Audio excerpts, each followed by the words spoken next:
چھوٹی سی ایک چھوٹا سا طبقہ تھا، ایک چھوٹی سی کلاس تھی، صرف 1%، یہ 1% صرف کلرجی تھی، ٹھیک ہے، اور 2% ان کی جو تھی، یعنی 2% سیکنڈ اسٹیٹ جو کہ نوبلز کے تھے ان کی پاپولیشن کے حساب سے دیکھیں، اور باقی سارا 97% وہ تھرڈ اسٹیٹ سے بیلونگ کرتا تھا. تو یہاں پہ اولڈ آرڈر کو ہم دیکھیں گے کہ اولڈ آرڈر کیا تھا. اولڈ آرڈر وہ تھا جو فرینچ ریولوشن سے پہلے جو نظام حکومت تھی، جو سسٹم تھا، اس سسٹم کے اندر جو لوگ زندگی گزار رہے تھے اس کو اولڈ آرڈر کہتے ہیں.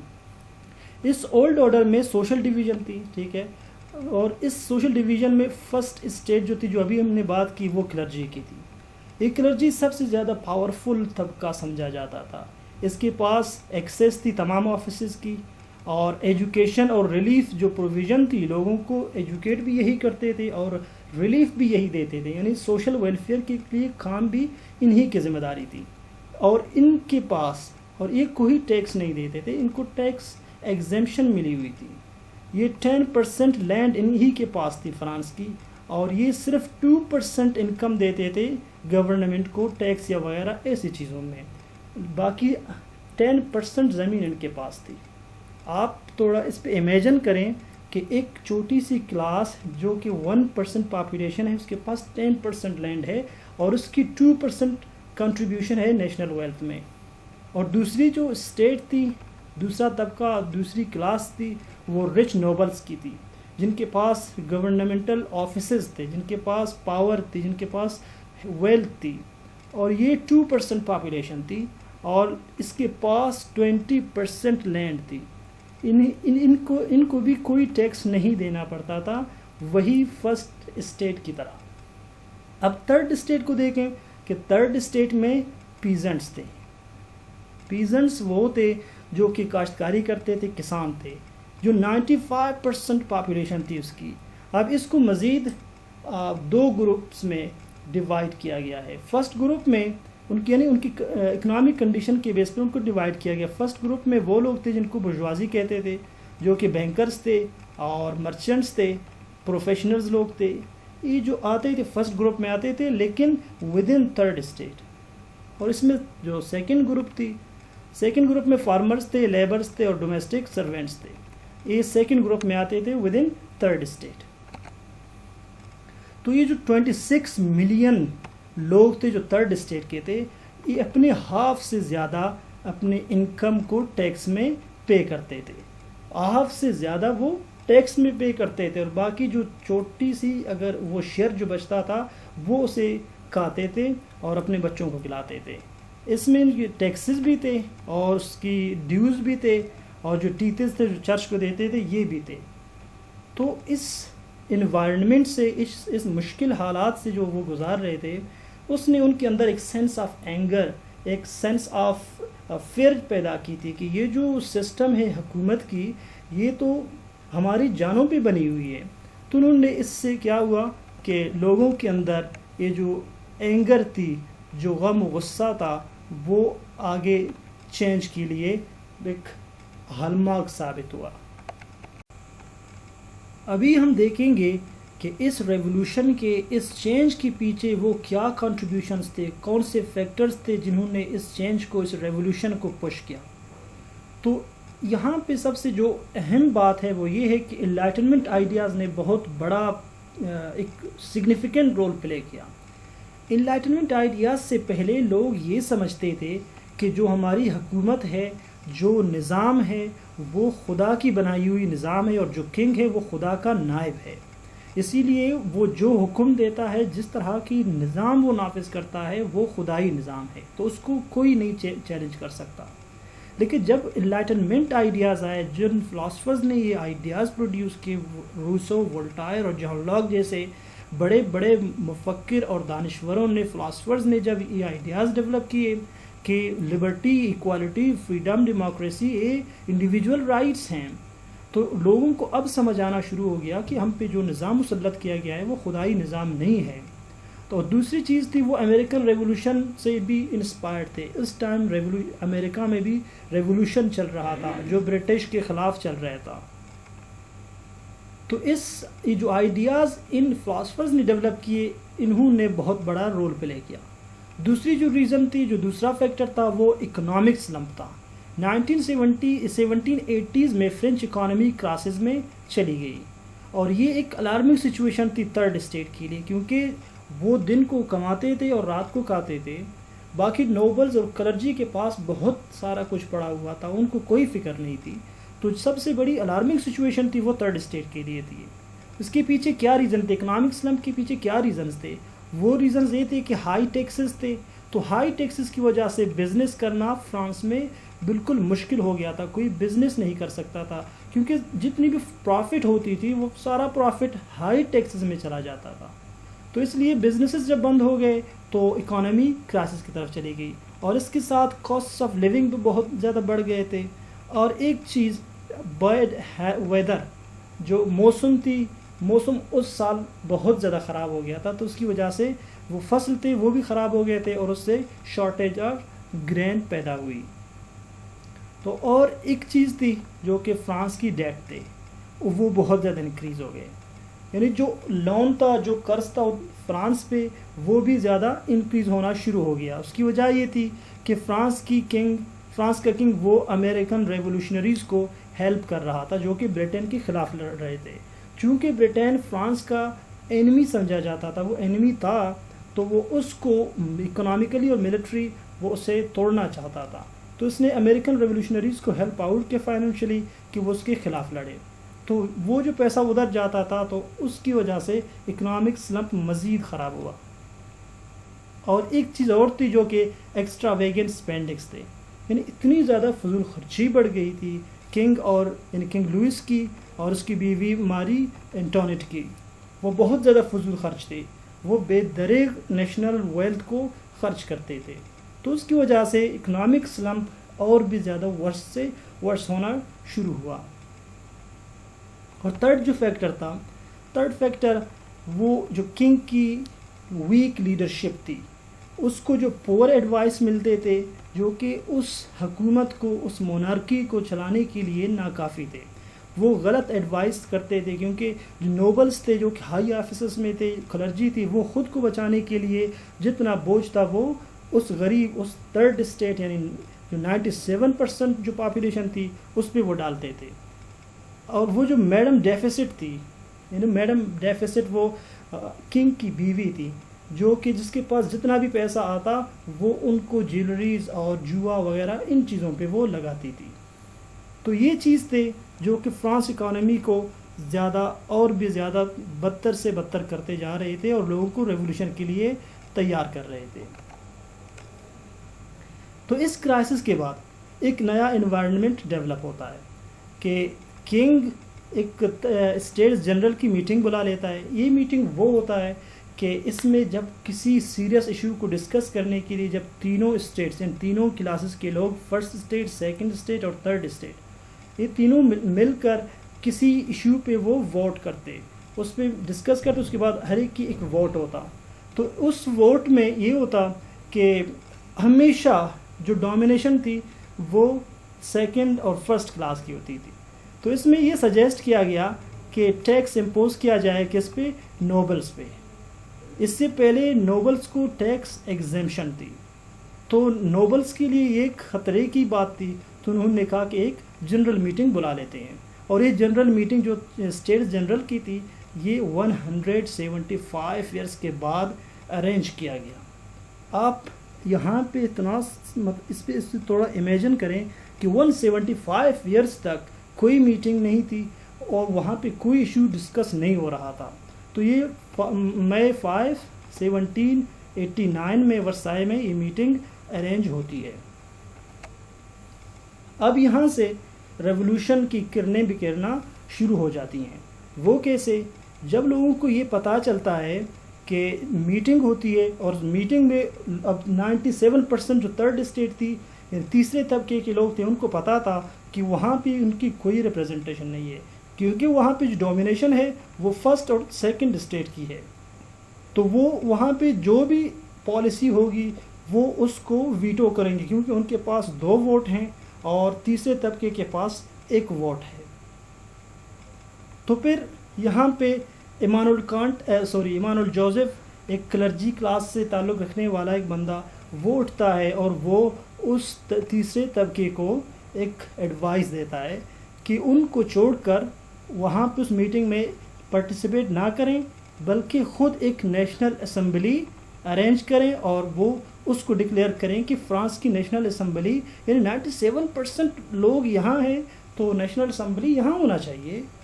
تو وہ جون 1789 میں وہ ڈکلریشن آف ریپریزنٹیٹیو اینڈ یہاں سے اینڈ آف ایبسولوٹ مونارکی ہو جاتی ہے.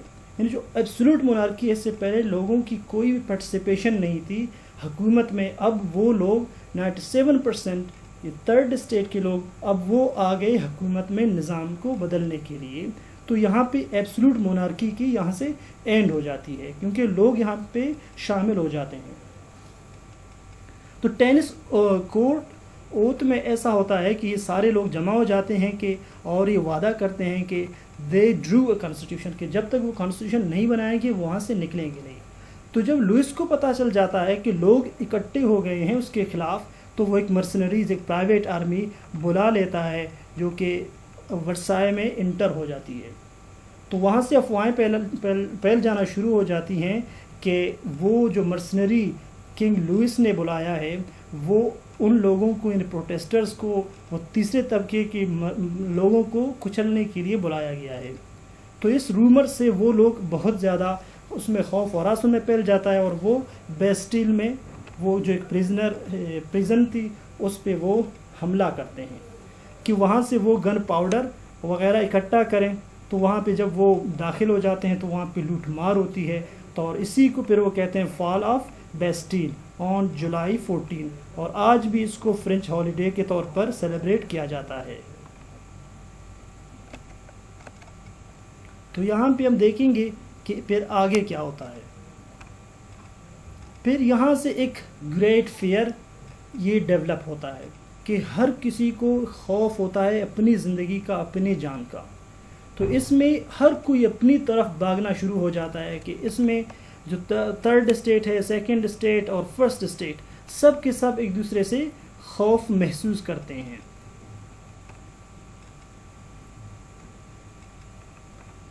اب چونکہ لوگوں کو اپنی جان کی بنی ہوتی ہے تو وہ خود ریبیلینز بن جاتے ہیں اور وہ پورے کنٹری میں پورے اسٹیٹ میں وہ پھیل جاتے ہیں. تو یہاں پہ نوبلز اور پیزنٹس دونوں ایک دوسرے سے خوف اور ہراس میں وہ یعنی وہ اتنا خوف زدہ ہو جاتے ہیں کہ نوبلز پیزنٹ سے ڈرتے ہیں اور پیزنٹس نوبل سے ڈرتے ہیں. ہر ایک یہی سمجھتا ہے کہ وہ دوسری کلاس اس کے خلاف سازشیں کر کے اس کو مار رہا ہے.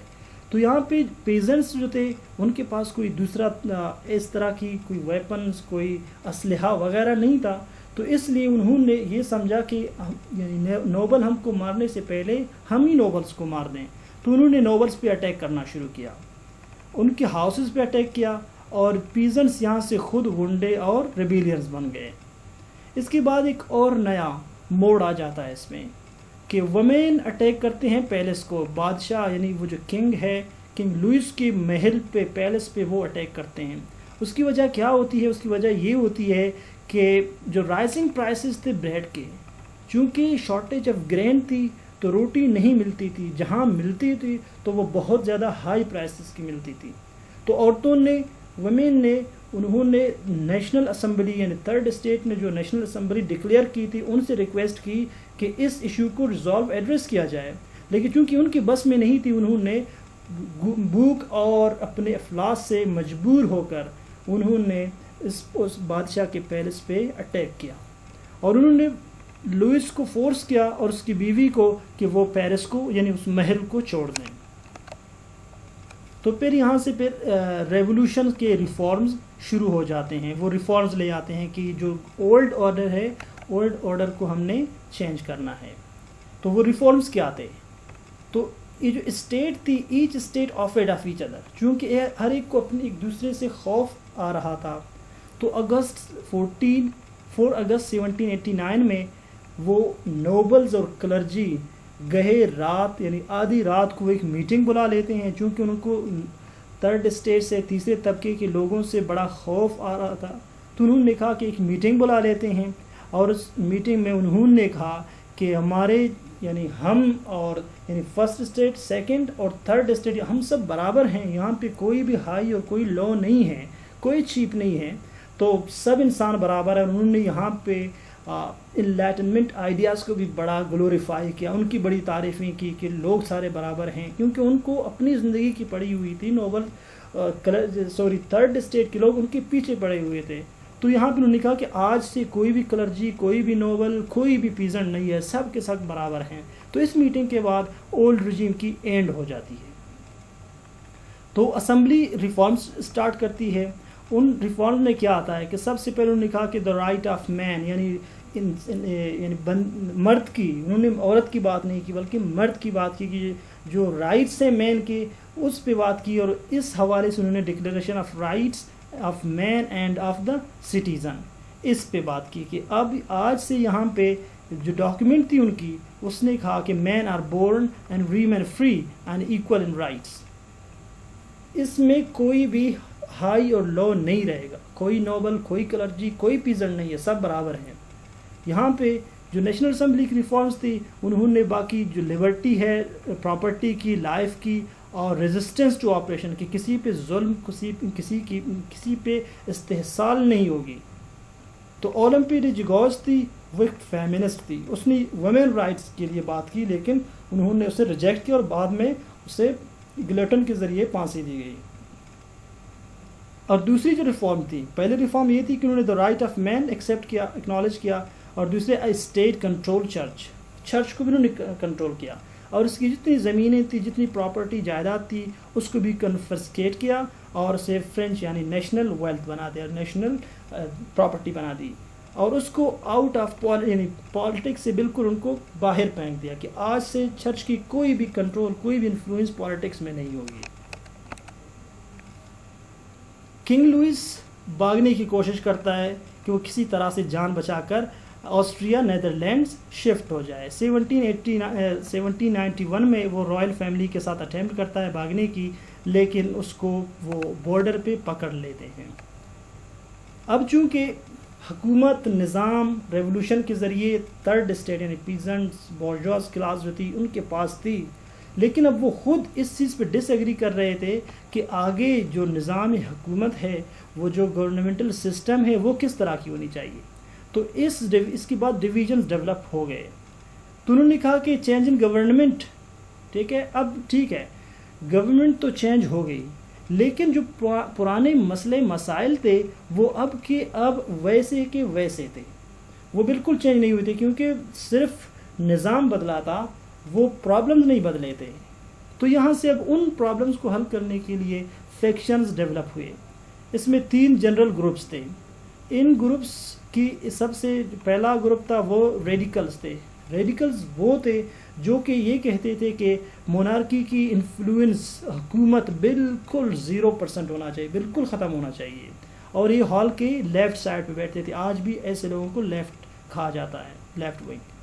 اور دوسرا طبقہ تھا یعنی دوسرا گروپ تھا وہ ماڈریٹس تھے، یہ ہال کے سینٹر میں بیٹھتے تھے، یہ سمجھتے تھے کہ کچھ سرٹن چینجز کرنے سے، یعنی کچھ پولیٹیکل، کچھ ریلیجیس، کچھ سوشل چینج کرنے سے یہاں پہ ہم اپنی حکومت بنا سکتے ہیں اور نظام کو چلا سکتے ہیں۔ تھرڈ گروپ وہ یہ سمجھتا تھا کہ لمیٹڈ مونارکی ہونی چاہیے، یعنی مونارکی ہونی چاہیے لیکن یہ لمیٹڈ ہونی چاہیے، ختم بھی نہیں ہونے چاہیے، اور اس کی پہلے جیسے ان لمیٹڈ پاور بھی نہیں ہونی چاہیے، اور یہ ہال کے رائٹ سائڈ پہ بیٹھتا تھا۔ تو یہاں سے وار اینڈ ایگزیکیوشن کا ایک سلسلہ شروع ہو جاتا ہے۔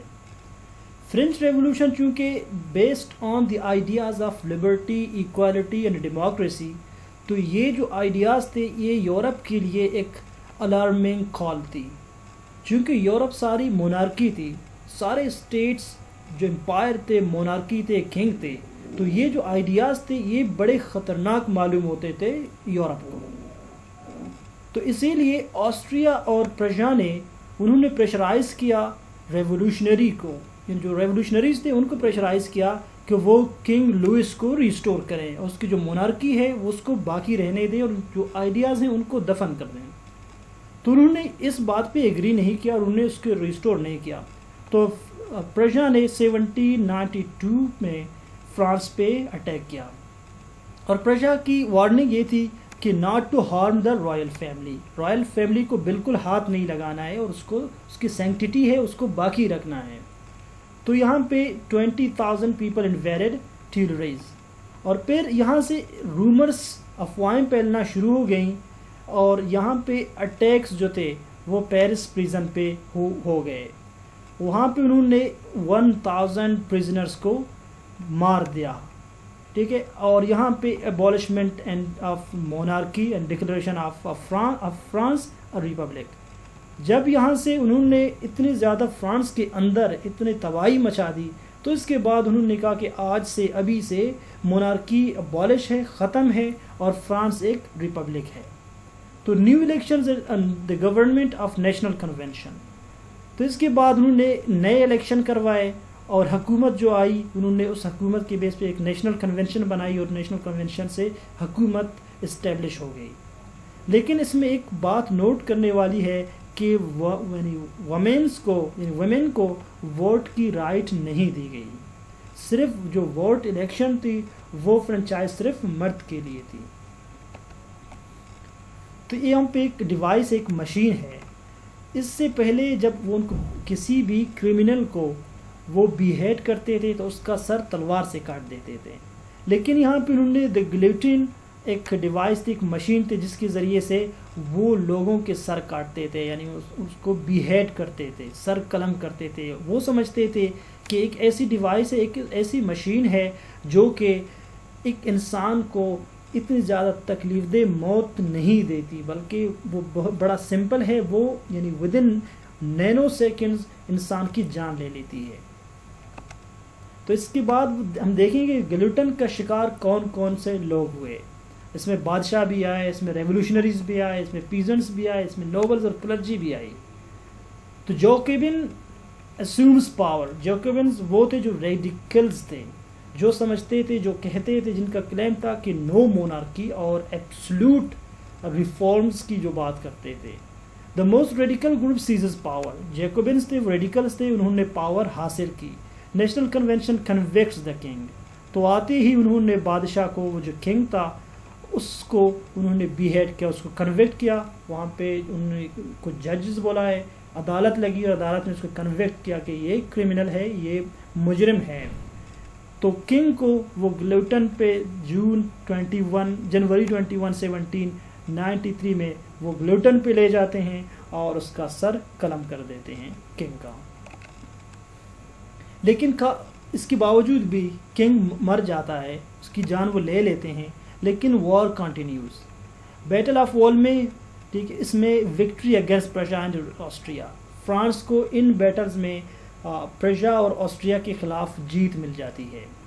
جو الائنس ہے وہ پھر انکریز ہو جاتا ہے, اس میں گریٹ بریٹین آ جاتا ہے, بعد میں وہ اس کو جوائن کرتا ہے, ہالینڈ آ جاتا ہے, اسپین جوائن کرتا ہے, اور پرشا اور آسٹریا اس ایک ساتھ ہو جاتے ہیں فرانس کے خلاف لڑنے کے لیے.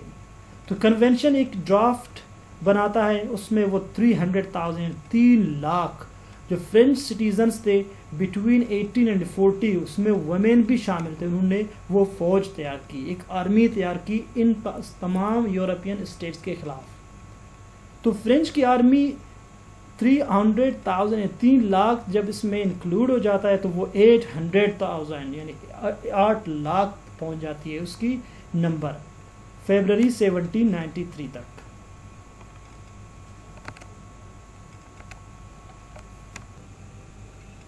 روبسپیئر کے کنٹرول کے بعد جب وہ فرانس میں اپنی حکومت بناتا ہے تو اس کے بعد خوف و ہراس فرانس کے ہر کونے میں پھیل جاتا ہے.